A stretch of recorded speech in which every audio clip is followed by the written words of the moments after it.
I do believe that it is the obligation of all leaders in all countries to speak out forcefully against violence and extremism.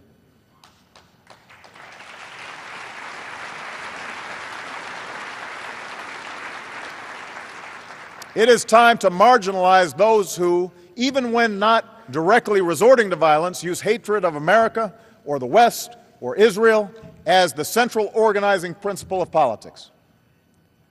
For that only gives cover and sometimes makes an excuse for those who do resort to violence.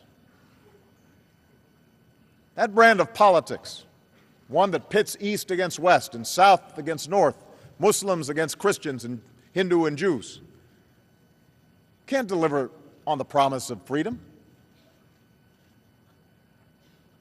To the youth, it offers only false hope.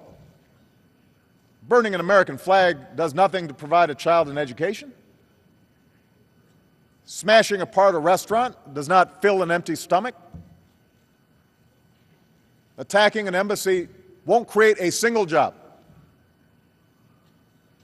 That brand of politics only makes it harder to achieve what we must do together, educating our children and creating the opportunities that they deserve, protecting human rights and extending democracy's promise. Understand, America will never retreat from the world. We will bring justice to those who harm our citizens and our friends, and we will stand with our allies.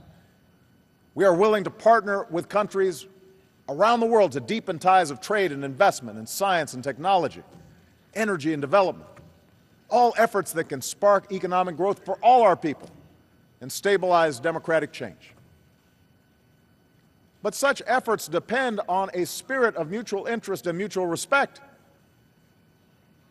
No government or company, no school or NGO will be confident working in a country where its people are endangered. For partnerships to be effective, our citizens must be secure, and our efforts must be welcomed.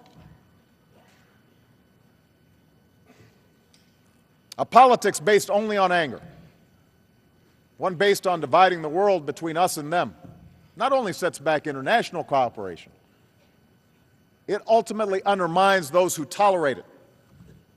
All of us have an interest in standing up to these forces.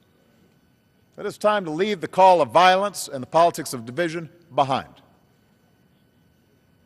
On so many issues, we face a choice between the promise of the future or the prisons of the past, and we cannot afford to get it wrong. We must seize this moment, and America stands ready to work with all who are willing to embrace a better future.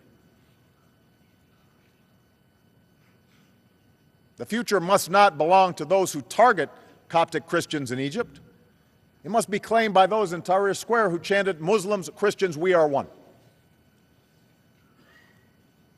The future must not belong to those who bully women. It must be shaped by girls who go to school and those who stand for a world where our daughters can live their dreams just like our sons.